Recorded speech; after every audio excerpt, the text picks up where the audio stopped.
Assalamualaikum warahmatullahi wabarakatuh. Perkenalkan, nama saya Mirjan Hamdani, jurusan program studi S1 Administrasi Publik STIA Bina Banua Banjarmasin. Saya akan memaparkan materi tentang pembahasan hukum adat yang berlaku di Indonesia. Adapun topik pembahasan hukum adat kali ini yaitu 1. Pengertian hukum adat. 2. Sumber hukum adat. 3. Unsur-unsur hukum adat. 4. Tujuan hukum adat. 1. Pengertian hukum adat. Menurut beberapa para ahli, dalam buku Sistem Hukum Indonesia karya Soekardi, bahwa hukum adat diartikan sebagai keseluruhan kaidah-kaidah atau norma-norma, baik tertulis maupun tidak tertulis, yang berasal dari adat istiadat atau kebiasaan masyarakat Indonesia untuk mengatur tingkah laku dalam kehidupan bermasyarakat.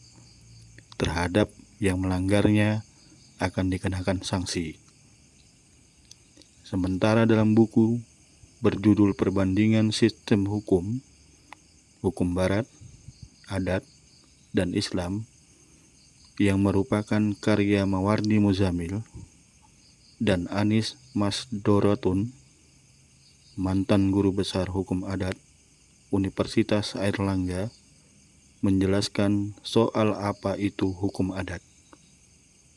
Hukum adat adalah sistem yang telah lama berlaku di Indonesia. Menurut Muhammad Kusno, tidak diketahui pasti awal mula hukum adat berlaku di tanah air.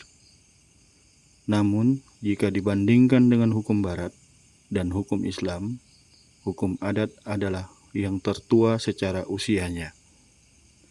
Sebelum 1927, hukum adat telah hidup dan berkembang dalam masyarakat Indonesia. Setelah 1927, hukum adat dipelajari dan diperhatikan dengan seksama sebagai pelaksanaan politik hukum pemerintah Belanda.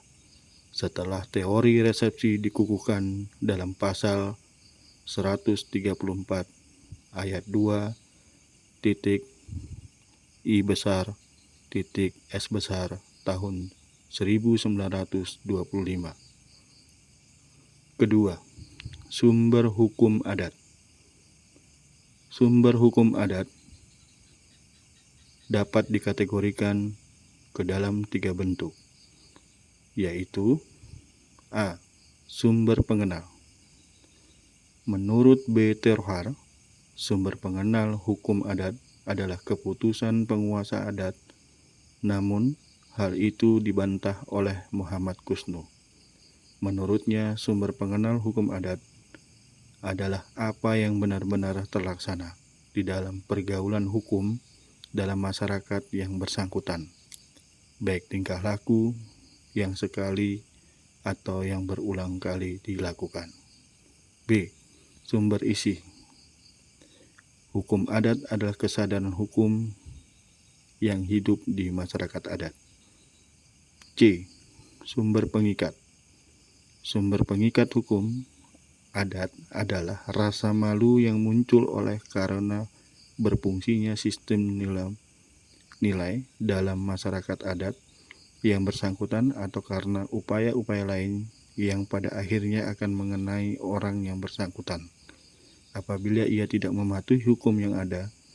Dengan kata lain, kekuatan mengikat hukum adat adalah kesadaran hukum anggota masyarakat adat yang bersangkutan. Ketiga, unsur-unsur hukum adat. Terdapat 2 unsur, yaitu 1. Unsur material.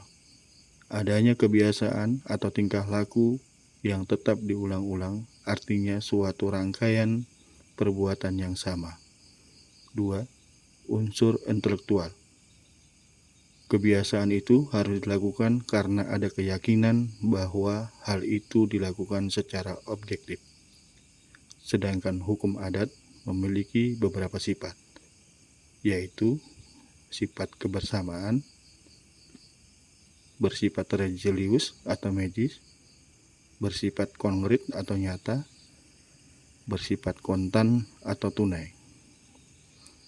Keempat, tujuan hukum adat. Sebenarnya tidak ada tujuan terperinci dan jelas soal tujuan adanya hukum adat yang berlaku di masyarakat.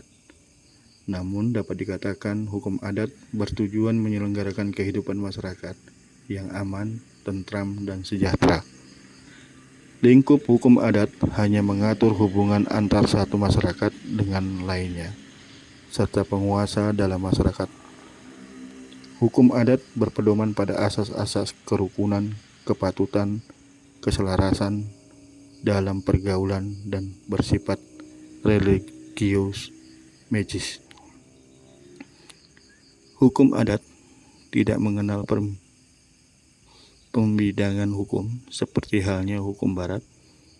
Di hukum adat tidak ada pemisah yang jelas antara kepentingan pribadi dalam kurung perdata dengan kepentingan umum dalam kurung publik. Demikian topik pembahasan tentang hukum adat kali ini. Semoga bermanfaat. Akhir kata, wabillahi taufiq wa hidayah. Wassalamualaikum warahmatullahi wabarakatuh.